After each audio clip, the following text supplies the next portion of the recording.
ಓಂ ಶಾಂತಿ. ಇಂದಿನ ದಿನಾಂಕ 22/2/2026. ಪ್ರಾರ್ಥ ಮುರುಳಿ ಅವ್ಯಕ್ತ ಬಾಪ್ದಾದ ರಿವೈಸ್ 5/2/2009. ಮಧುವನ ಸೇವೆ ಮಾಡುತ್ತಾ ಡಬಲ್ ಲೈಟ್ ಸ್ಥಿತಿಯ ಮೂಲಕ ಫರಿಷ್ಠಾನದ ಅವಸ್ಥೆಯಲ್ಲಿ ಇರಿ. ಅಶರೀರಿ ಆಗುವ ಅಭ್ಯಾಸ ಮಾಡಿ. ಇಂದು ಬಾಪ್ದಾದಾರವರು 4 ಕಡೆಯ ಮಕ್ಕಳನ್ನು 3 ರೂಪದಲ್ಲಿ ನೋಡುತ್ತಿದ್ದೇವೆ. ಹೇಗೆ ತಂದೆಯ 3 ರೂಪವನ್ನು ತಿಳಿದಿದ್ದೀರಿ, ಹಾಗೆಯೇ ಮಕ್ಕಳದ್ದು 3 ರೂಪವನ್ನು ನೋಡುತ್ತಿದ್ದೇವೆ. ಯಾವುದು ಈ ಸಂಗಮಯುಗದ ಲಕ್ಷ್ಯ ಮತ್ತು ಲಕ್ಷಣವಾಗಿದೆ? ಮೊದಲ ಸ್ವರೂಪ ಬ್ರಾಹ್ಮಣ, ಎರಡನೆಯದ್ದು ಫರಿಷ್ಠೆ, ಮೂರನೆಯದ್ದು ದೇವತೆ. ಬ್ರಾಹ್ಮಣರಿಂದ ವರ್ತಮಾನ ಸಮಯ ಈಗ ವಿಶೇಷವಾಗಿ ಯಾವ ಲಕ್ಷ್ಯ ಅಥವಾ ಗುರಿ ಎದುರಿನಲ್ಲಿ ಇರುತ್ತದೆ? ಏಕೆಂದರೆ ಫರಿಷ್ಠೆಗಳಾಗದ ವಿನಃ ದೇವತೆಗಳಾಗಲು ಸಾಧ್ಯವಿಲ್ಲ. ವರ್ತಮಾನ ಸಮಯ ಮತ್ತು ಸ್ವಯಂನ ಪುರುಷಾರ್ಥದ ಪ್ರಮಾಣ. ಈಗ ಫರಿಷ್ಠೆ ಆಗುವ ಲಕ್ಷ್ಯವಿದೆ. ಸಂಗಮಯುಗದ ಸಂಪನ್ನ ಸ್ವರೂಪ ಫರಿಷ್ಠೆಗಳಿಂದ ದೇವತೆಗಳಾಗುವುದು. ಫರಿಷ್ಠೆಗಳ ಪರಿಭಾಷೆಯನ್ನು ತಿಳಿದಿದ್ದೀರಿ. ಫರಿಷ್ಠೆ ಅರ್ಥಾತ್ ಹಳೆಯ ಜಗತ್ತಿನ ಸಂಬಂಧ, ಸಂಸ್ಕಾರ, ಸಂಕಲ್ಪದಿಂದ ಹಗುರವಾಗಿರಿ. ಹಳೆಯ ಸಂಸ್ಕಾರ ಎಲ್ಲದರಲ್ಲಿ ಹಗುರವಾಗಿದೆ. ಕೇವಲ ತನ್ನ ಸಂಸ್ಕಾರ ಸ್ವಭಾವ ಸಂಸಾರದಲ್ಲಿ ಹಗುರತೆ ಅಲ್ಲ. ಆದರೆ ಫರಿಷ್ಠ ಅರ್ಥಾತ್ ಎಲ್ಲ ಬಂಧನದಲ್ಲಿ ಬರುತ್ತಾ ಸರ್ವರ ಸ್ವಭಾವ ಸಂಸ್ಕಾರದಲ್ಲಿ ಹಗುರತೆ. ಈ ಹಗುರತೆಯ ಲಕ್ಷಣವೇನು? ಆ ಫರಿಷ್ಠೆಯ ಆತ್ಮ ಸರ್ವರಿಗೂ ಪ್ರಿಯರಾಗಿರುತ್ತಾರೆ. ಕೆಲವರಿಗೆ ಪ್ರಿಯರಲ್ಲ, ಸರ್ವರಿಗೆ ಪ್ರಿಯರು. ಹೇಗೆ ತಂದೆ ಬ್ರಹ್ಮ ತಂದೆಯನ್ನು ಪ್ರತಿಯೊಬ್ಬರೂ ನನ್ನವರು ಎಂದು ತಿಳಿಯುತ್ತಾರೆ, ನನ್ನ ಬಾಬಾ ಎಂದು ಹೇಳುತ್ತಾರೆ. ಇಂತಹ ಫರಿಷ್ಠ ಅರ್ಥಾತ್ ಸರ್ವರಿಗೂ ಪ್ರಿಯರು. ಕೆಲವು ಮಕ್ಕಳು ಯೋಚಿಸುತ್ತಾರೆ, ಬ್ರಹ್ಮ ತಂದೆಯಾದರೆ ಬ್ರಹ್ಮ ಆಗಿದ್ದರು. ಆದರೆ ತಾವೆಲ್ಲರೂ ತಮ್ಮ ಸಮಾನ ಬ್ರಾಹ್ಮಣ ಆತ್ಮರಲ್ಲಿ ತಮ್ಮೆಲ್ಲರ ಪ್ರಿಯ ದಾದಿಯನ್ನು ನೋಡಿದ್ದೀರಿ. ಯಾರನ್ನು ಎಲ್ಲರೂ ಪ್ರೀತಿಯಿಂದ ನನ್ನ ದಾದಿ ಎಂದು ಅನುಭವ ಮಾಡುತ್ತಿದ್ದೀರಿ. ಎಲ್ಲ ಪ್ರಕಾರದ ಸ್ವಭಾವ ಸಂಸ್ಕಾರ ಮತ್ತು ಈ ಹಳೆಯ ಜಗತ್ತಿನಲ್ಲಿ ಇರುತ್ತಾ ಭಿನ್ನ ಮತ್ತು ಪ್ರಿಯರಾಗಿದ್ದರು. ಪ್ರತಿಯೊಬ್ಬರೂ ಅಧಿಕಾರದಿಂದ ನನ್ನ ದಾದಿ ಎಂದು ಹೇಳುತ್ತಾರೆ. ಅಂದಾಗ ಇದರ ಕಾರಣವೇನು? ಸ್ವಯಂನ ಸ್ವಭಾವ ಮತ್ತು ಸಂಸ್ಕಾರದಲ್ಲಿ ಹಗುರರಾಗಿದ್ದರು. ಎಲ್ಲರಿಗೂ ನನ್ನವರು ಎಂಬ ಅನುಭವವನ್ನು ಮಾಡಿಸಿದ್ದರು. ಅಂದಾಗ ಉದಾಹರಣೆ ಆಗಿಬಿಟ್ಟರು. ಜಗದಂಬಾರವರನ್ನೂ ಸಹ ನೋಡಿದ್ದೀರಿ. ಆದರೆ ಕೆಲವರು ಅವರಾದರೆ ಜಗದಾಂಬೆ ಆಗಿದ್ದರು ಎಂದು ತಿಳಿಯುತ್ತಾರೆ. ಆದರೆ ದಾದಿ ತಾವು ಬ್ರಾಹ್ಮಣ ಪರಿವಾರದಲ್ಲಿ ಜೊತೆಗಾರರಾಗಿದ್ದರು. ಅವರ ಮುಖದಿಂದ ಸದಾ ಪುರುಷಾರ್ಥದ ಬಗ್ಗೆ ತಿಳಿಯುತ್ತಾ ಮತ್ತು ಕೇಳುತ್ತಾ ಈಗ ಕರ್ಮಾತೀತರಾಗಬೇಕು ಎಂಬುದು ಒಂದೇ ಶಬ್ದ ಅವರದ್ದಾಗಿತ್ತು. ಕರ್ಮಾತೀತರಾಗುವ ಲಗನ್ನಿನಲ್ಲಿ ಅನ್ಯರಿಗೂ ಸಹ ಇದೇ ಶಬ್ದವನ್ನು ಮತ್ತೆ ಮತ್ತೆ ನೆನಪಿಸುತ್ತಿದ್ದರು. ಈಗ ಪ್ರತಿಯೊಬ್ಬ ಬ್ರಾಹ್ಮಣರ ಲಕ್ಷ್ಯ ಮತ್ತು ಲಕ್ಷಣ ವಿಶೇಷವಾಗಿ ಇದೇ ಇರಬೇಕು. ಇದೇ ಇದ್ದೀರಿ. ಆದರೆ ನಂಬರ್ ವಾರ್ ಈಗ ಫರಿಷ್ಠೆಗಳು ಆಗಲೇಬೇಕು ಎಂಬ ಇದೇ ಲಗನ್ ಇರಲಿ. ಫರಿಷ್ಠ ಅರ್ಥಾತ್ ಈ ದೇಹ ಸಾಕಾರ ದೇಹದಿಂದ ಭಿನ್ನ ಸದಾ ಬೆಳಕಿನ ದೇಹಧಾರಿಗಳು. ಫರಿಷ್ಠ ಅರ್ಥಾತ್ ಈ ಕರ್ಮೇಂದ್ರಿಯಗಳಿಗೆ ರಾಜ. ಬಾಪ್ ದಾದಾರವರು ಮೊದಲು ಸಹ ತಿಳಿಸಿದ್ದರು, ಇಡೀ ಸೃಷ್ಟಿ ಚಕ್ರದ ಒಳಗೆ ಒಬ್ಬರೇ ಬಾಪ್ ದಾದಾ. ಯಾವುದನ್ನು ನಶೆಯಿಂದ ಹೇಳುತ್ತಾರೆ? ನನ್ನ ಒಬ್ಬೊಬ್ಬ ಮಗು ರಾಜ ಮಕ್ಕಳಾಗಿದ್ದಾರೆ, ಸ್ವರಾಜ್ಯ ಅಧಿಕಾರಿ ಆಗಿದ್ದಾರೆ. ಫರಿಷ್ಠ ಅರ್ಥಾತ್ ಸ್ವರಾಜ್ಯ ಅಧಿಕಾರಿಗಳು. ಇಂತಹ ಸ್ವರಾಜ್ಯ ಅಧಿಕಾರಿ ಆತ್ಮ ಬೆಳಕಿನ ಸ್ವರೂಪಧಾರಿಗಳು. ಯಾರೇ ಆಗಿರಲಿ ಇಂತಹ ಬೆಳಕಿನ ಡಬಲ್ ಹಗುರತೆಯ ಸ್ಥಿತಿಯಲ್ಲಿ ಸ್ಥಿತರಾಗಿ ಯಾರನ್ನೇ ಮಿಲನ ಮಾಡುತ್ತಾರೆ ಎಂದರೆ ಅವರ ಮಸ್ತಕದಲ್ಲಿ ಆತ್ಮಜ್ಯೋತಿಯ ಅನುಭವ ನಡೆದಾಡುತ್ತಾ ತಿರುಗಾಡುತ್ತಲೂ ಸಹ ಕಂಡುಬರುತ್ತದೆ. ಈಗ ಈ ತೀವ್ರ ಪುರುಷಾರ್ಥದ ಲಕ್ಷ್ಯ ಮತ್ತು ಲಕ್ಷಣ ಸದಾ ಇಮರ್ಜ್ ಆಗಿ ಇಟ್ಟುಕೊಳ್ಳಿ. ಹೇಗೆ ಬ್ರಹ್ಮ ತಂದೆಯಲ್ಲಿ ನೋಡಿದ್ದೀರಿ, ಒಂದು ವೇಳೆ ಯಾರಾದರೂ ಮಿಲನ ಮಾಡಿದಾಗ, ದೃಷ್ಟಿಯನ್ನು ತೆಗೆದುಕೊಳ್ಳುವಾಗ, ಮಾತನಾಡುತ್ತಿದ್ದಾಗ ಏನು ಕಂಡು ಬರುತ್ತಿತ್ತು ಮತ್ತು ಲೈಟಿನ ಅನುಭವವನ್ನು ಮಾಡುತ್ತಿದ್ದರು. ಬ್ರಹ್ಮ ತಂದೆ ಹೆಚ್ಚು ಮಾತನಾಡುತ್ತಲೂ ಸಹ ಮಧುರವಾದ ಅಶರೀರಿ ಸ್ಥಿತಿಯಲ್ಲಿ ಸ್ಥಿತರಾಗುತ್ತಿದ್ದರು. ಅನ್ಯರಿಗೂ ಸಹ ಬಲೆ ಎಷ್ಟೇ ಸೇವೆಯ ಸಮಾಚಾರವಿರಲಿ, 1 ಸೆಕೆಂಡಿನಲ್ಲಿ ಅಶರೀರಿತನದ ಅನುಭವ ಮಾಡಿಸುತ್ತಿದ್ದರು. ಮತ್ತೆ ಮತ್ತೆ ಯಾವುದೇ ಮುರುಳಿಯಲ್ಲಿ ಪರಿಶೀಲನೆ ಮಾಡಿ, ನಾನು ಅಶರೀರಿ ಆತ್ಮನಾಗಿದ್ದೇನೆಯೇ ಎಂಬ ಆತ್ಮದ ಒಂದೇ ಪಾಠವನ್ನು ಮುರುಳಿಯಲ್ಲಿ ಎಷ್ಟು ಬಾರಿ ನೆನಪಿಸುತ್ತಿದ್ದರು ಅಂದಾಗ ಸಮಯ ಅನುಸಾರ ಚಿಕ್ಕ ಚಿಕ್ಕದಾದ ವಿಸ್ತಾರದ ಮಾತುಗಳು, ಸ್ವಭಾವ ಸಂಸ್ಕಾರದ ಮಾತುಗಳು ಅಶರೀರಿ ಸ್ಥಿತಿಯಿಂದ ದೂರ ಮಾಡಿಬಿಡುತ್ತದೆ. ಈಗ ಪರಿವರ್ತನೆ ಮಾಡಿಕೊಳ್ಳಬೇಕು. ಬಾಪ್ ದಾದಾರವರು ಸೇವೆಯಲ್ಲಿ ಫಲಿತಾಂಶ ಒಳ್ಳೆಯದು ಇರುವುದನ್ನು ನೋಡುತ್ತಿದ್ದೇವೆ. ಸೇವೆಗಾಗಿ ಮೆಜಾರಿಟಿ ಒಲವು ಉತ್ಸಾಹವಿದೆ. ಯೋಜನೆಯನ್ನು ಮಾಡುತ್ತಿರುತ್ತೀರಿ, ಆದರೆ ಸೇವೆಯ ಜೊತೆಗೆ ಸಂದೇಶ ಕೊಡುವುದು ಸಹ ಅವಶ್ಯಕತೆ ಇದೆ. ಮತ್ತು ಬಾಪ್ ದಾದಾರವರು ಈ ದಿನವೂ ಸಹ ಭಿನ್ನ ಭಿನ್ನ ವರ್ಗದ ಸ್ಥಾನದ ಸೇವೆಯ ಒಳ್ಳೆಯ ಫಲಿತಾಂಶವನ್ನು ನೋಡಿದೆವು. ಆದರೆ ಅಶರೀರಿ ಆಗುವ ವಾಯುಮಂಡಲ ಪರಿಶ್ರಮ ಕಡಿಮೆ ಮತ್ತು ಪ್ರಭಾವವನ್ನು ಹೆಚ್ಚಿನದಾಗಿ ಬೀರುತ್ತದೆ. ಕೇಳುವುದು ಚೆನ್ನಾಗಿಯೇ ಇರುತ್ತದೆ, ಆದರೆ ವಾಯುಮಂಡಲದಲ್ಲಿ ಅಶರೀರಿತನದ ದೃಷ್ಟಿಯಿಂದ ಅನುಭವ ಮಾಡುತ್ತಾರೆ ಮತ್ತು ಆ ಅನುಭವವನ್ನು ಮರೆಯುವುದಿಲ್ಲ ಅಂದಾಗ ಫರಿಸ್ತಾನದ ಗುಂಗನ್ನು ಈಗ ಸೇವೆಯಲ್ಲಿ, ವಿಶೇಷವಾಗಿ ಸೇವೆಯಲ್ಲಿ ಅಳವಡಿಸಿಕೊಳ್ಳಿ.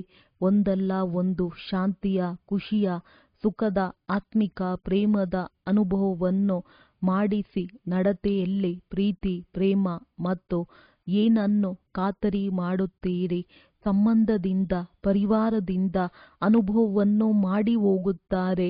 ಆದರೆ ಅತೀಂದ್ರಿಯ ಸುಖದ ಅನುಭವ, ಶಾಂತಿಯ ಆತ್ಮೀಯ ನಶೆ ಈಗ ವಾಯುಮಂಡಲ ವೈಬ್ರೇಷನ್ ಮೂಲಕ ವಿಶೇಷ ಗಮನದಲ್ಲಿ ತನ್ನಿ. ವಿಶೇಷ ಅನುಭವವನ್ನು ಮಾಡಿಸಿ, ಒಂದಲ್ಲ ಒಂದು ಅನುಭವವನ್ನು ಮಾಡಿಸಿ. ಹೀಗೆ ಇಲ್ಲಿನ ರೀತಿ ಪದ್ಧತಿಗೆ ಪ್ರಭಾವಿತರಾಗಿ ಹೋಗುತ್ತಾರೆ. ಇಂತಹ ಪದ್ಧತಿ ಪರಿವಾರದ ಪ್ರೀತಿ ಮತ್ತೆ ಎಲ್ಲೂ ಸಿಗುವುದಿಲ್ಲ. ಹಾಗೆ ಒಂದಲ್ಲ ಒಂದು ಪ್ರಾಪ್ತಿಯ ಅನುಭವವನ್ನು ಮಾಡಿ ಹೋಗಲಿ. ಈಗ 70-72 ವರ್ಷಗಳು ಪೂರ್ತಿ ಆಗುತ್ತಿವೆ. ಈ ವರ್ಷ 26ಕ್ಕೆ 90 ವರ್ಷ. ಈ ಸಮಯದಲ್ಲಿ ಫಲಿತಾಂಶವನ್ನು ಏನು ನೋಡಿದೆವು? ಪರಿಶ್ರಮದಿಂದ ಕೂಡಿರುವುದು. ಆದರೆ ಇದುವರೆಗೂ ಬ್ರಹ್ಮ ಕುಮಾರಿಯರು ಒಳ್ಳೆಯ ಕೆಲಸ ಮಾಡುತ್ತಿದ್ದಾರೆ. ಬ್ರಹ್ಮ ಕುಮಾರಿಯರ ಜ್ಞಾನ ಒಳ್ಳೆಯದಾಗಿದೆ. ಇದನ್ನು ಕೊಡುವವರು ಯಾರು? ನಡೆಸುವವರು ಯಾರು? ಇದರ ಮೂಲ ಯಾರಾಗಿದ್ದಾರೆ? ಬಾಬಾ ಎನ್ನುವ ಶಬ್ದ ತಮ್ಮೆಲ್ಲರದ್ದನ್ನು ಕೇಳಿ ಹೇಳುತ್ತಾರೆ. ಇವರ ಬಾಬಾ ಇದ್ದಾರೆಂದು ಹೇಳುತ್ತಾರೆ, ಆದರೆ ಅವರು ನನ್ನ ಬಾಬಾ ಆಗಿದ್ದಾರೆ ಎಂಬ ತಂದೆಯ ಪ್ರತ್ಯಕ್ಷತೆಯ ಈಗ ಗುಪ್ತ ರೂಪದಲ್ಲಿ ಇದೆ. ಬಾಬಾ ಬಾಬಾ ಎಂದು ಹೇಳುತ್ತಾರೆ, ಆದರೆ ನನ್ನ ಬಾಬಾ, ಬಾಬಾ ನನ್ನವರು. ಇದನ್ನು ಕೋಟಿಯಲ್ಲಿ ಕೆಲವರು ತಿಳಿಯುತ್ತಾರೆ. ಅಂದಾಗ ಸಂಗಮಯುಗದ ಗುರಿ ಏನು? ನಮ್ಮೆಲ್ಲ ಆತ್ಮರ ತಂದೆ ಬಂದು ಬಿಟ್ಟರು. ಆಸ್ತಿಯಂತೂ ತಂದೆಯ ಮೂಲಕ ಸಿಗುತ್ತದೆ ಎಲ್ಲವೇ? ಈ ಪ್ರಭಾವ ಫರಿಷ್ಠಾ ಸ್ಥಿತಿಯಿಂದ ವಾಯುಮಂಡಲದಲ್ಲಿ ಹರಡುತ್ತದೆ. ಇವರ ದೃಷ್ಟಿಯಿಂದ ಬೆಳಕು ಸಿಗುತ್ತದೆ. ಇವರ ದೃಷ್ಟಿಯಿಂದ ಆತ್ಮೀಯತೆಯ ಬೆಳಕಿನ ದೃಶ್ಯ ಕಂಡುಬರುತ್ತದೆ. ಈಗ ತೀವ್ರ ಪುರುಷಾರ್ಥಕ್ಕೆ ಇದೇ ಲಕ್ಷ್ಯವನ್ನು ಇಟ್ಟುಕೊಳ್ಳಿ. ನಾನು ಡಬಲ್ ಲೈಟ್ ಫರಿಷ್ಠೆ ಆಗಿದ್ದೇನೆ. ನಡೆದಾಡುತ್ತಾ ತಿರುಗಾಡುತ್ತಾ ಫರಿಷ್ಠಾ ಸ್ವರೂಪದ ಅನುಭೂತಿಯನ್ನು ಹೆಚ್ಚಿಸಿಕೊಳ್ಳಿ.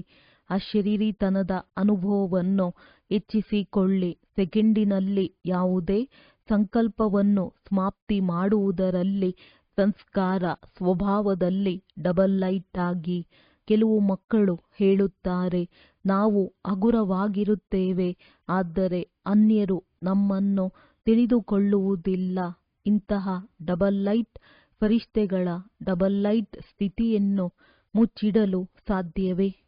ಯಾವುದೇ ಚಿಕ್ಕದಾದ ಸ್ಥೂಲವಾದಂತಹ ಬೆಳಕು ಬ್ಯಾಟರಿಯದ್ದಾಗಲಿ ಅಥವಾ ಬೆಂಕಿ ಕಡ್ಡಿಯದ್ದಾಗಲಿ ಎಲ್ಲೇ ಬೆಳಕು ಹಚ್ಚಿದಾಗ ಮುಚ್ಚಿಡಲಾಗುವುದಿಲ್ಲ. ಇದಾದರೆ ಆತ್ಮೀಯ ಬೆಳಕಾಗಿದೆ. ತಮ್ಮ ವಾಯುಮಂಡಲದಿಂದ ಅವರಿಗೆ ಇವರು ಯಾರು ಎಂಬ ಅನುಭವವನ್ನು ಮಾಡಿಸಿ. ಜಗದಂಬಾರವರಾಗಲಿ ದಾದಿಯವರಾಗಲಿ ನನ್ನನ್ನು ತಿಳಿದಿಲ್ಲ ಎಂದು ಹೇಳಲಿಲ್ಲ. ತಮ್ಮ ವಾಯುಮಂಡಲದಿಂದ ಸರ್ವರಿಗೂ ಪ್ರಿಯರಾಗಿದ್ದಾರೆ. ಆದ್ದರಿಂದ ದಾದಿಯವರ ಉದಾಹರಣೆಯನ್ನು ಕೊಡುತ್ತಾರೆ. ಏಕೆಂದರೆ ಬ್ರಹ್ಮ ತಂದೆಯ ಬಗ್ಗೆಯೂ ಸಹ ಯೋಚಿಸುತ್ತಾರೆ. ಬ್ರಹ್ಮ ತಂದೆಯಲ್ಲಿ ಆದರೆ ಶಿವತಂದೆ ಇದ್ದರು. ಶಿವತಂದೆಯ ಬಗ್ಗೆಯೂ ಯೋಚಿಸುತ್ತಾರೆ. ಅವರು ನಿರಾಕಾರ ಆಗಿದ್ದಾರೆ. ಎಲ್ಲದರಿಂದ ಭಿನ್ನ ಮತ್ತು ನಿರಾಕಾರಿ ಆಗಿದ್ದಾರೆ. ನಾವಾದರೆ ಸ್ಥೂಲ ಶರೀರಧಾರಿ ಆಗಿದ್ದೇವೆ. ಇಷ್ಟು ದೊಡ್ಡ ಸಂಘಟನೆಯಲ್ಲಿ ಇರುವವರಾಗಿದ್ದೇವೆ. ಪ್ರತಿಯೊಬ್ಬರ ಸಂಸ್ಕಾರದಲ್ಲಿ ಇರುವವರಾಗಿದ್ದೇವೆ. ಸಂಸ್ಕಾರಗಳನ್ನು ಹೊಂದಿಕೊಳ್ಳುವುದು ಅರ್ಥಾತ್ ಫರಿಷ್ಠೆ ಆಗುವುದು. ಸಂಸ್ಕಾರವನ್ನು ನೋಡಿ ಕೆಲವು ಮಕ್ಕಳು ಹೃದಯ ವಿದೀರ್ಣರಾಗಿ ಬಿಡುತ್ತಾರೆ. ತಂದೆ ಬಹಳ ಒಳ್ಳೆಯವರಾಗಿದ್ದಾರೆ. ಬ್ರಹ್ಮ ತಂದೆಯೂ ಸಹ ಬಹಳ ಒಳ್ಳೆಯವರಾಗಿದ್ದಾರೆ. ಜ್ಞಾನವು ಬಹಳ ಚೆನ್ನಾಗಿದೆ. ಪ್ರಾಪ್ತಿಯು ಬಹಳ ಚೆನ್ನಾಗಿದೆ. ಸ್ವಭಾವ ಸಂಸ್ಕಾರಗಳನ್ನು ಹೊಂದಿಕೊಳ್ಳುವುದು ಅರ್ಥಾತ್ ಎಲ್ಲರಿಗೂ ಪ್ರಿಯರಾಗುವುದು. ಕೆಲವರಿಗೆ ಪ್ರಿಯರಲ್ಲ. ಏಕೆಂದರೆ ಕೆಲವು ಮಕ್ಕಳು ಹೇಳುತ್ತಾರೆ, ಕೆಲವರಲ್ಲಿ ವಿಶೇಷತೆಯನ್ನು ನೋಡಿ ಪ್ರೀತಿ ಬರುತ್ತದೆ ಎಂದು ಹೇಳುತ್ತಾರೆ. ಇವರ ಭಾಷಣ ಬಹಳ ಚೆನ್ನಾಗಿದೆ. ಇವರಲ್ಲಿ ಇಂತಹ ವಿಶೇಷತೆ ಬಹಳ ಚೆನ್ನಾಗಿದೆ. ಇವರ ಮಾತು ಬಹಳ ಚೆನ್ನಾಗಿದೆ. ತಾವು ಫರಿಷ್ಠೆ ಆಗುವುದರಲ್ಲಿ ಇದು ವಿಘ್ನ ಆಗುತ್ತದೆ. ಅವರಿಗೆ ಪ್ರಿಯರಾದಿರಿ, ಆದರೆ ಅವರನ್ನು ಬಲೆ ಪ್ರಿಯರನ್ನಾಗಿ ಮಾಡಿಕೊಳ್ಳಿ. ಆದರೆ ನಾನು ಆತ್ಮ ನ್ಯಾರ ಆಗಿದ್ದೇನೆ.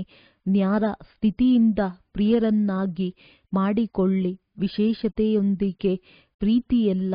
ಇವರ ಈ ಗುಣ ನನಗೆ ಬಹಳ ಚೆನ್ನಾಗಿದೆ ಎನಿಸುತ್ತದೆ ಅನ್ನುವುದನ್ನು ಧಾರಣೆ ಮಾಡಿ ಇದರ ಕಾರಣ ಇವರು ಪ್ರಿಯರು ಎಂಬುದು ತಪ್ಪಾಗುತ್ತದೆ. ಫರಿಷ್ಠೆ ಎಲ್ಲರಿಗೂ ಇಷ್ಟವಾಗುತ್ತಾರೆ. ಪ್ರತಿಯೊಬ್ಬರೂ ಇವರು ನನ್ನವರು ಎಂದು ಹೇಳಲಿ. ನಮ್ಮವರು. ಇಂತಹ ಫರಿಷ್ಠ ಸ್ಥಿತಿಯಲ್ಲಿ ಎರಡು ಪ್ರಕಾರದ ವಿಘ್ನಗಳು ಬರುತ್ತವೆ. ಒಂದಾಗಿದೆ ದೇಹದ ಪರಿವೆ. ಅದಾದರೆ ಸ್ವಾಭಾವಿಕವಾಗಿ ಎಲ್ಲರಿಗೂ ಅನುಭವವಿದೆ. 63 ಜನ್ಮಗಳ ಪದೇ ಪದೇ ಆ ದೇಹದ ಪರಿವೆ ಪ್ರಕಟವಾಗುತ್ತಿರುತ್ತದೆ. ಮತ್ತೊಂದು ದೇಹದ ಅಭಿಮಾನ. ದೇಹದ ಪರಿವೆ ಮತ್ತು ದೇಹದ ಅಭಿಮಾನ. ಜ್ಞಾನದಲ್ಲಿ ಎಷ್ಟು ಮುಂದೆ ಹೋಗುತ್ತಿರುತ್ತೀರೋ ಸ್ವಯಂ ಪ್ರತಿಯೂ ಸಹ ಕೆಲವೊಮ್ಮೆ ದೇಹಾಭಿಮಾನ ಬಂದು ಬಿಡುತ್ತದೆ. ಆ ಅಭಿಮಾನ ಕೆಳಗೆ ಬೀಳಿಸುತ್ತದೆ. ದೇಹ ಅಭಿಮಾನ ಏನು ಬರುತ್ತದೆ, ಏನೆಲ್ಲ ವಿಶೇಷತೆಗಳಿರುತ್ತವೆ ಎಲ್ಲವೇ ಆ ವಿಶೇಷತೆಯ ಕಾರಣ ಅಭಿಮಾನವಿರುತ್ತದೆ. ನಾನೇನು ಕಡಿಮೆಯೇ. ನನ್ನ ಭಾಷಣ ಎಲ್ಲರಿಗೂ ಇಷ್ಟವೆನಿಸುತ್ತದೆ. ನನ್ನ ಸೇವೆಯ ಪ್ರಭಾವ ಬೀರುತ್ತದೆ. ಯಾವುದೇ ಕಲೆ ನನ್ನ ಸಂಭಾಲನೆ ಮಾಡುವ ರೀತಿ ಹ್ಯಾಂಡಲಿಂಗ್ ಬಹಳ ಚೆನ್ನಾಗಿದೆ. ನಾನು ಕೋರ್ಸ್ ಕೊಡುವುದು ಬಹಳ ಚೆನ್ನಾಗಿದೆ. ಒಂದಲ್ಲ ಒಂದು ಜ್ಞಾನದಲ್ಲಿ ಮುಂದೆ ಹೋಗಲು, ಸೇವೆಯಲ್ಲಿ ಮುಂದೆ ಹೋಗಲು ಈ ಅಭಿಮಾನ ತನ್ನ ಪ್ರತಿಯೂ ಸಹ ಬರುತ್ತದೆ ಮತ್ತು ಅನ್ಯರ ಗುಣ ಅಥವಾ ಕಲೆ ಅಥವಾ ವಿಶೇಷತೆಗಳ ಪ್ರತಿಯೂ ಸಹ ಪ್ರಿಯರಾಗಿ ಬಿಡುತ್ತಾರೆ. ಆದರೆ ಯಾರು ನೆನಪಿಗೆ ಬರುತ್ತಾರೆ? ದೇಹಾಭಿಮಾನ ನೆನಪಿಗೆ ಬರುತ್ತದೆ. ಇಂಥವರ ಬುದ್ಧಿ ಬಹಳ ಚೆನ್ನಾಗಿದೆ, ನನ್ನ ಹ್ಯಾಂಡಲಿಂಗ್ ಬಹಳ ಚೆನ್ನಾಗಿದೆ. ಈ ಅಭಿಮಾನ ಸೇವೆ ಅಥವಾ ಪುರುಷಾರ್ಥದಲ್ಲಿ ಮುಂದೆ ಹೋಗುವವರಿಗೆ ಅಭಿಮಾನದ ರೂಪದಲ್ಲಿ ಬರುತ್ತದೆ. ಅಂದಾಗ ಇದನ್ನು ಸಹ ಪರಿಶೀಲನೆ ಮಾಡಿಕೊಳ್ಳಬೇಕು. ಮತ್ತು ಅಭಿಮಾನವುಳ್ಳವರಿಗೆ ಅಭಿಮಾನ ಇದೆ, ಇದನ್ನು ಪರಿಶೀಲನೆ ಮಾಡಿಕೊಳ್ಳುವ ಸಾಧನವಾಗಿದೆ. ಅಭಿಮಾನವುಳ್ಳವರಿಗೆ ಸ್ವಲ್ಪವೂ ಸಹ ಯಾರಾದರೂ ಅಪಮಾನ ಮಾಡಿದರೆ ಅವರ ವಿಚಾರದ, ಅವರ ಸಲಹೆಯ, ಅವರ ಕಲೆಯ, ಅವರ ಹ್ಯಾಂಡ್ಲಿಂಗ್ ಕ್ಷೇತ್ರ ಪಾಲನೆಯ ಬಗ್ಗೆ ಅಪಮಾನ ಬಹಳ ಬೇಗ ಅನುಭವವಾಗುತ್ತದೆ. ಮತ್ತು ಅಪಮಾನದ ಅನುಭವವಾಯಿತು, ಅದರ ಇನ್ನೂ ಸೂಕ್ಷ್ಮ ಗುರುತು ಕ್ರೋಧದ ಅಂಶ ಉತ್ಪನ್ನವಾಗಿ ಬಿಡುತ್ತದೆ. ಆವೇಶದಲ್ಲಿ ಬರುವುದು ಇದು ಫರಿಷ್ಠೆಗಳಾಗಲು ಬಿಡುವುದಿಲ್ಲ. ಅಂದಾಗ ವರ್ತಮಾನ ಸಮಯದ ಲೆಕ್ಕದಿಂದ ಬಾಪ್ದಾದಾರವರು ಮತ್ತೆ ಸೂಚನೆಯನ್ನು ಕೊಡುತ್ತಿದ್ದಾರೆ. ತಮ್ಮ ಸಂಗಮಯುಗದ ಕೊನೆಯ ಸ್ವರೂಪ ಫರಿಷ್ಠೆ. ಇದನ್ನು ಈಗ ಜೀವನದಲ್ಲಿ ಪ್ರತ್ಯಕ್ಷ ಮಾಡಿ ಸಾಕಾರದಲ್ಲಿ ತನ್ನಿ. ಫರಿಷ್ಠೆ ಆಗುವುದರಿಂದ ಅಶರೀರಿ ಆಗುವುದು ಬಹಳ ಸಹಜವಾಗುತ್ತದೆ. ಸೂಕ್ಷ್ಮ ರೂಪದಲ್ಲಿಯೂ ಸಹ ಸೆಳೆತ ಯಾವುದಾದರೂ ವಿಶೇಷತೆ ಅಥವಾ ತನ್ನದೇ ಆಗಿರಲಿ ಅಥವಾ ಮತ್ತೊಬ್ಬರದ್ದು ಆಗಿರಲಿ ಅಭಿಮಾನ ಇಲ್ಲವೇ ಎಂದು ತಮ್ಮ ಚೆಕಿಂಗ್ ಮಾಡಿಕೊಳ್ಳಿ. ಕೆಲವು ಮಕ್ಕಳ ಚಿಕ್ಕ ಮಾತು ಸಹ ಅವರ ಸ್ಥಿತಿಯನ್ನು ಹೆಚ್ಚು ಕಡಿಮೆ ಮಾಡಿಬಿಡುತ್ತದೆ. ಖುಷಿಯಿಂದ ಕೂಡಿರುವ ಚೆಹರೆಗೆ ಬದಲಾಗಿ ಚಿಂತೆಯಿಂದ ಕೂಡಿರುವ ಚೆಹರೆ ಅಥವಾ ಚಿಂತನೆಯಲ್ಲಿ ಇರುವ ಚೆಹರೆ ಮತ್ತು ನಡೆಯುತ್ತಾ ನಡೆಯುತ್ತಾ ಹೃದಯ ವಿದೀರ್ಣರಾಗಿ ಬಿಡುತ್ತಾರೆ. ಖುಷಿಯಿಂದ ಇರುವುದರ ಬದಲಾಗಿ ಹೃದಯ ವಿದೀರ್ಣರಾಗುತ್ತಾರೆ. ತಿಳಿಯಿತೆ? ಈಗ ತಮ್ಮ ಸಂಗಮಯುಗದ ಕೊನೆಯ ಸ್ಥಿತಿ ಫರಿಷ್ಠಾನದ ಸಂಸ್ಕಾರವನ್ನು ಪ್ರಕಟ ಮಾಡಿಕೊಳ್ಳಿ. ಹೇಗೆ ಬ್ರಹ್ಮ ತಂದೆಯನ್ನು ನೋಡಿದ್ದೀರಿ, ಅವರನ್ನು ಅನುಸರಿಸಬೇಕಲ್ಲವೇ? ಮಾತನಾಡುತ್ತಾ ಮಾತನಾಡುತ್ತಾ ಮಕ್ಕಳು ಏನಾದರೂ ಸಮಾಚಾರವನ್ನು ಹೇಳಲು ಬರುತ್ತಿದ್ದರು, ಆದರೆ ಆ ಸಮಾಚಾರದಿಂದಲೇ ದೂರವಾಗಿ ಬಿಡುತ್ತಿದ್ದರು. ಶಬ್ದದಿಂದ ದೂರ, ದೂರದ ಸ್ಥಿತಿಯ ಅನುಭವವನ್ನು ಮಾಡಿ ನೋಡಿದರು. ಮಾತುಗಳ ಸಮಾಚಾರವನ್ನು ಹೇಳಲು ಬಹಳ ಪ್ಲಾನ್ ಮಾಡಿಕೊಂಡು ಬರುತ್ತಿದ್ದರು. ಇದನ್ನು ಹೇಳಬೇಕು, ಇದನ್ನು ಹೇಳುತ್ತೇನೆ, ಇದನ್ನು ಕೇಳುತ್ತೇನೆ. ಆದರೆ ಬ್ರಹ್ಮ ತಂದೆಯು ಮುಂದೆ ಬಂದಾಗ ಏನು ಹೇಳಬೇಕಾಯಿತೋ ಅದನ್ನೇ ಮರೆತು ಬಿಡುತ್ತಿದ್ದರು. ಇದಕ್ಕೆ ಫರಿಷ್ಠಾ ಸ್ಥಿತಿ ಎಂದು ಹೇಳಲಾಗುತ್ತದೆ. ಈ ದಿನ ಈ ಪಾಠವನ್ನು ಪಕ್ಕಾ ಮಾಡಿಕೊಂಡಿದ್ದೀರಾ? ನಾನು ಯಾರು? ಫರಿಷ್ಠೆ. ಯಾವುದೇ ಮಾತಿನಲ್ಲಿ ಯಾವುದೇ ವಿಶೇಷತೆಯಿಂದ, ತನ್ನ ವಿಶೇಷತೆಯಿಂದ, ದೇಹದ ಅಭಿಮಾನದಿಂದ ದೂರ. ಡಬಲ್ ಲೈಟ್ ಫರಿಷ್ಠಾ. ಏಕೆಂದರೆ ಫರಿಷ್ಠೆಗಳಾಗದೆ ದೇವತೆಯ ಶ್ರೇಷ್ಠ ಪದವಿ ಸಿಗಲು ಸಾಧ್ಯವಿಲ್ಲ. ಸತ್ಯಯುಗದಲ್ಲಿ ಬಂದು ಬಿಡುತ್ತೀರಿ, ಏಕೆಂದರೆ ಮಕ್ಕಳಾಗಿದ್ದೀರಿ. ಆಸ್ತಿಯಂತೂ ಸಿಗುತ್ತದೆ, ಆದರೆ ಶ್ರೇಷ್ಠ ಪದವಿ ಇಲ್ಲ. ಸದಾ ಜೊತೆಯಲ್ಲಿ ಇರುತ್ತೇನೆ ಎಂದು ಯಾವ ವಾಯಿದೆ ಮಾಡಿದ್ದೀರಿ? ಜೊತೆ ಜೊತೆಯಲ್ಲಿ ರಾಜ್ಯ ಮಾಡುತ್ತೇವೆ. ಸಿಂಹಾಸನದ ಮೇಲೆ ಕುಳಿತುಕೊಳ್ಳದಿದ್ದರೂ ರಾಜ್ಯದ ಅಧಿಕಾರಿ ಆಗಲಿ. ಅಲ್ಲಿಯ ರಾಜ್ಯಸಭೆಯನ್ನು ನೋಡಿದ್ದೀರಲ್ಲವೇ? ಯಾರೆಲ್ಲ ರಾಜ್ಯಸಭೆಯ ಅಧಿಕಾರಿಗಳಿದ್ದಾರೆ ಅವರು ತಿಲಕ ಮತ್ತು ಕಿರೀಟಧಾರಿಗಳು. ರಾಜ್ಯದ ತಿಲಕ, ರಾಜ್ಯದ ಗುರುತು, ಕಿರೀಟ ಅಂದಾಗ ಬಹಳ ಸಮಯದಿಂದ ಸ್ವರಾಜ್ಯ ಅಧಿಕಾರಿ ಮಧ್ಯ ಮಧ್ಯದಲ್ಲಿ ಅಲ್ಲ. ಬಹಳ ಸಮಯದ ಸ್ವರಾಜ್ಯ ಅಧಿಕಾರಿಗಳು ಸಿಂಹಾಸನದ ಮೇಲೆ ಬಲೆ ಕುಳಿತುಕೊಳ್ಳದಿದ್ದರೂ ರಾಜ ಪರಿವಾರದಲ್ಲಿ ಬರುವ ಅಧಿಕಾರಿ ಆಗಿಬಿಡುತ್ತಾರೆ. ಒಳ್ಳೆಯದು. ಯಾರು ಮೊದಲು ಬಾರಿ ಬಂದಿದ್ದೀರಿ ಅವರು ಎದ್ದು ನಿಲ್ಲಿರಿ. ಒಳ್ಳೆಯದು. 3-4 ಸಭೆ ಎದ್ದು ನಿಂತಿದ್ದು ಇಂದು ಯಾರೆಲ್ಲ ಮೊದಲನೇ ಬಾರಿ ಬಂದಿದ್ದೀರಿ ಅವರೆಲ್ಲರಿಗೂ ತಂದೆಯನ್ನು ಸಾಕಾರದಲ್ಲಿ ಮಿಲನ ಮಾಡುವ ಮೊದಲನೆಯ ಬಾರಿಯ ಜನ್ಮದಿನದ ಶುಭಾಶಯಗಳು. ಬಾಪ್ ದಾದಾರವರ ಬಂದಿರುವಂತಹ ಎಲ್ಲ ಮಕ್ಕಳಿಗೆ ಇದೇ ವರದಾನವಿದೆ. ಬನ್ನಿ ಬರಲಿ, ಟೂಲೇಟಿನ ಸಮಯವಿದೆ. ಆದರೆ ಹೊಸದಾಗಿ ಬಂದಿರುವ ಮಕ್ಕಳ ಪ್ರತಿ ಒಂದು ವಿಶೇಷ ವರದಾನವಿದೆ. ನಾವು ಹೇಗೆ ಮುಂದೆ ಹೋಗಲು ಸಾಧ್ಯವಿದೆ ಎಂಬ ಸಂಕಲ್ಪವನ್ನು ಎಂದೂ ಸಹ ಮಾಡಬಾರದು. ಈಗ ತಡವಾಗಿ ಬಂದಿದ್ದೀರಿ, ಆದರೆ ಅತಿ ತಡವಾಗಿ ಬಂದಿಲ್ಲ.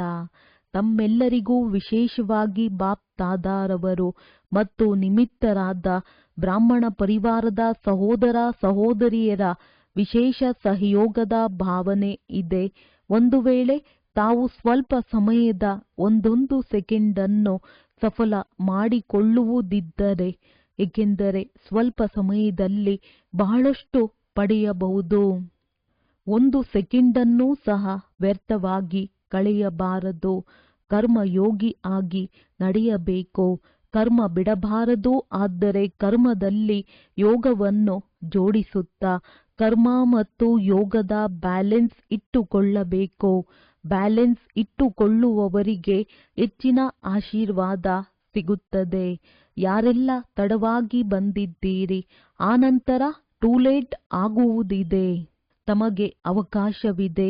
ಸ್ವಲ್ಪ ಸಮಯದಲ್ಲಿ ಬಹಳ ಪುರುಷಾರ್ಥವನ್ನು ಮಾಡಲು ಸಾಧ್ಯವಿದೆ.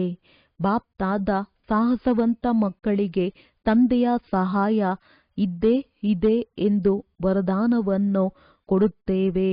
ಅಂದಾಗ ಎಲ್ಲರಿಗೆ ಎಲ್ಲ ಕಡೆ ಇರುವ ಮಕ್ಕಳಿಗೆ ಬಾಪ್ ದಾದಾರವರ ಹೃದಯದ ಆಶೀರ್ವಾದಗಳು ಹಾಗೂ ಪದಮಾಗುಣ ಶುಭಾಶಯಗಳು. ಯಾರು ಶಿವರಾತ್ರಿಯೆಂದು ತಮ್ಮ ಸೇವೆಯಲ್ಲಿ ಇರುತ್ತಾರೆ ಅವರಿಗೆ ಈಗಿನಿಂದಲೇ ಶಿವರಾತ್ರಿಯ ತಮ್ಮ ಜನ್ಮದಿನದ ಆಶೀರ್ವಾದಗಳು ಹಾಗೂ ಶುಭಾಶಯಗಳನ್ನು ಕೊಡುತ್ತಿದ್ದೇವೆ. ಅಥವಾ ಏನು ಪತ್ರ, ಇಮೇಲ್ ಕಳುಹಿಸುತ್ತೀರಿ ಅವರದ್ದು ಸೆಕೆಂಡಿಗಿಂತಲೂ ಕಡಿಮೆ ಸಮಯದಲ್ಲಿ ಬಾಪ್ ದಾದಾರವರ ಬಳಿ ಬಂದು ತಲುಪಿಬಿಡುತ್ತದೆ. ಅವರಿಗೂ ಸಹ ಮತ್ತೆ ಬಾಪ್ ದಾದಾರವರ ಬಾಯಾರಿರುವ ಆತ್ಮಗಳು, ಬಂಧನದಲ್ಲಿರುವವರು ಯಾರು ಪೆಟ್ಟನ್ನೂ ಸಹ ಕೊರಳಿನ ಹಾರವನ್ನಾಗಿ ಮಾಡಿಕೊಂಡು ಬಿಡುತ್ತಾರೆ, ಅಂತಹ ಆತ್ಮಗಳಿಗೂ ಸಹ ನೆನಪು, ಪ್ರೀತಿ ಮತ್ತು ಹೊಸ ಹೊಸ ಸ್ನೇಹಿ ಆತ್ಮಗಳು ಯಾರು ಈಗ ಬರುತ್ತಿದ್ದಾರೆ ಆದರೆ ಕಡಿಮೆ ಇದ್ದಾರೆ. ಸ್ನೇಹಿ ಹಾಗೂ ಸಹಯೋಗಿ ಡಬಲ್ ಆಗಿರಬೇಕು. ಅಂದಾಗ ಎಲ್ಲ ಕಡೆಯ ಎಲ್ಲ ಯುವಕರು, ವೃದ್ಧರು, ಮಕ್ಕಳು, ಮಾತೆಯರು, ಪಾಂಡವರು ಎಲ್ಲರಿಗೆ ಮುಂಚಿತವಾಗಿ ತಮ್ಮ ಹಾಗೂ ತಂದೆಯ ಜನ್ಮದಿನದ ಶುಭಾಶಯಗಳು. ಒಳ್ಳೆಯದು. ವರದಾನ ಸಾಕಾರ ಹಾಗೂ ನಿರಾಕಾರ ತಂದೆಯ ಜೊತೆಯ ಮೂಲಕ ಪ್ರತಿಯೊಂದು ಸಂಕಲ್ಪದಲ್ಲಿ ವಿಜಯಿಯಾಗುವಂತಹ ಸದಾ ಸಫಲತಾ ಮೂರ್ತಿ ಭವ.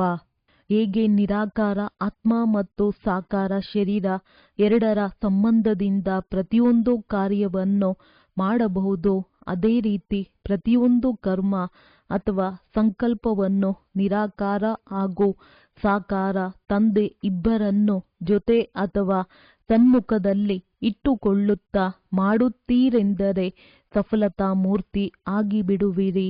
ಏಕೆಂದರೆ ಯಾವಾಗ ಬಾಪ್ ದಾದಾರವರು ಸನ್ಮುಖದಲ್ಲಿ ಇರುತ್ತಾರೆಂದರೆ ಅವಶ್ಯವಾಗಿ ಅವರಿಂದ ನಿರ್ಣಯ ತೆಗೆದುಕೊಂಡು ನಿಶ್ಚಯ ಹಾಗೂ ನಿರ್ಭಯತೆಯಿಂದ ಮಾಡುವಿರಿ.